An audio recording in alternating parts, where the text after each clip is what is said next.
Assalamualaikum warahmatullahi wabarakatuh. Saudara-saudaraku sebangsa setanah air yang kami cintai, yang kami banggakan dimanapun Anda berada. Sanggahan berhadap pertanyaan tes DNA keturunan Rasulullah SAW. Kapankah DNA Nabi telah diuji? Jawaban, hingga saat ini DNA Rasulullah SAW belum pernah diuji secara langsung. Namun analisis genetika terhadap keturunan dikenal sebagai metode ilmiah yang sah untuk melacak keturunan.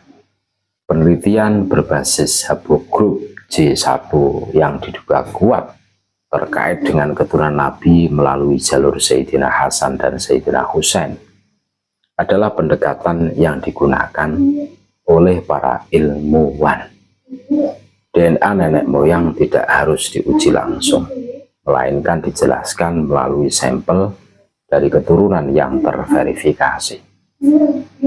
Yang kedua, kapankah DNA Sayyidina Ali bin Abi Thalib telah diuji? Jawabannya, DNA Sayyidina Ali bin Abi Thalib juga tidak diuji langsung, namun garis keturunan melalui anak-anaknya seperti Hasan dan Husain telah dijadikan acuan dalam penelitian genetika.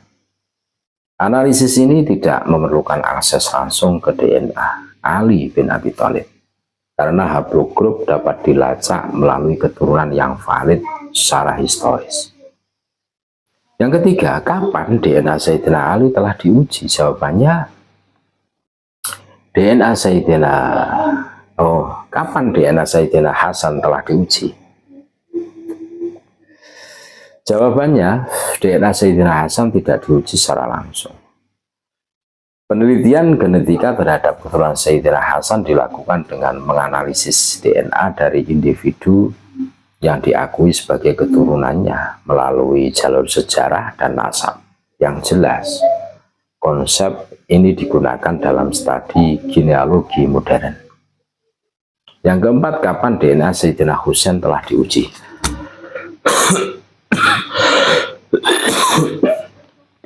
Jawabannya, sama seperti sebelumnya, DNA Sayyidina Husain tidak diuji secara langsung. Haplogrup J1 yang sering dikaitkan dengan keturunan Nabi adalah hasil analisis dari populasi suku Quraisy, diklaim sebagai keturunan melalui jalur Husain. Studi ilmiah semacam ini dilakukan oleh ahli genetika dari berbagai negara. Yang kelima, siapa ahli DNA yang menguji? Jawabannya, beberapa ahli genetika yang terlibat dalam penelitian DNA terkait keturunan Nabi SAW meliputi Dr. Michael Hammer dan dari organisasi di University of Arizona, serta para ahli lainnya seperti Dr. Sugeng Sugiarto di Indonesia. Mereka menggunakan pendekatan ilmiah untuk menganalisis populasi DNA yang mengklaim keturunan Nabi. Yang keenam, laboratorium DNA di mana tempat melakukan uji DNA-nya? Jawabannya, laboratorium DNA yang digunakan mencakup institusi internasional seperti Family Tree DNA dan fasilitas penelitian genetika terkemuka di Amerika Serikat, Eropa, dan negara lainnya. Penelitian genetika tidak dilakukan di satu tempat saja, tetapi melibatkan berbagai laboratorium yang memiliki reputasi global. Yang ketujuh, siapa yang bertanggung jawab mengizinkan tes DNA? Jawabannya, tes DNA dilakukan berdasarkan persetujuan individu yang ingin menguji garis keturunan mereka. Tidak ada persyaratan untuk mendapatkan izin dari figur tertentu dalam studi genetika. Penelitian ini dilakukan secara independen oleh ilmuwan dan institusi penelitian yang diakui. Yang kedelapan, mana laporan lengkap hasil tes uji? Jawabannya, laporan hasil tes uji DNA telah dipubliskan dalam jurnal-jurnal ilmiah dan artikel akademis Penelitian tentang haplogrup J1 yang terkait dengan keturunan Nabi Shallallahu Alaihi Wasallam tersedia dalam literatur ilmiah dan dapat diakses oleh publik. Salah satu contohnya adalah penelitian Dr. Michael Hammer.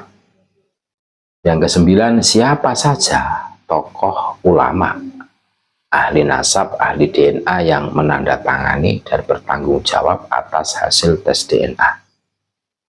Jawabannya, penelitian genetika tidak memerlukan tanda tangan dari ulama atau ahli nasab. Karena ini adalah disiplin ilmu yang independen. Namun, banyak ilmuwan dan ahli DNA yang mendukung hasil penelitian ini. Seperti Dr. Michael Hammer, Dr. Manajem Ali, dan Dr. Sugeng Sugarto yang telah berkontribusi dalam studi genetika. Kesimpulannya, pertanyaan-pertanyaan ini menunjukkan kesalahpahaman terhadap metode penelitian genetika. Sampel tes DNA tidak memerlukan langsung dari Nabi Muhammad SAW atau keturunannya yang telah wafat. Studi genetika modern bekerja dengan analisis haplogrup dan DNA keturunan yang hidup saat ini, serta didukung oleh data historis dan genealogis. Pendekatan ilmiah ini telah digunakan di seluruh dunia dan diakui oleh komunitas ilmiah. Jika kelompok tertentu meremehkan hasilnya, mereka dipersilahkan untuk menyajikan data ilmiah yang berlawanan, bukan hanya membangun argumen berdasarkan spekulasi tanpa bukti. Memang itulah contoh-contoh pertanyaan-pertanyaan yang menurut kami menjebak. Akan tetapi dari pertanyaan-pertanyaan yang menjebak tersebut ada bantahan-bantahan yang bisa diterima oleh ilmu, gitu loh. Sehingga terciptalah kondisi musyawarah yang luar biasa. Kalau hanya mencari pembenaran, menurut kami tanpa dibarengi dengan ilmiah, data ilmiah, ini sudah ketinggalan. Tahun 2025 loh, ini sudah meninggalkan 2024. Saudara-saudara kita sudah sampai bulan, lah kita masih di sini di bumi gitu loh.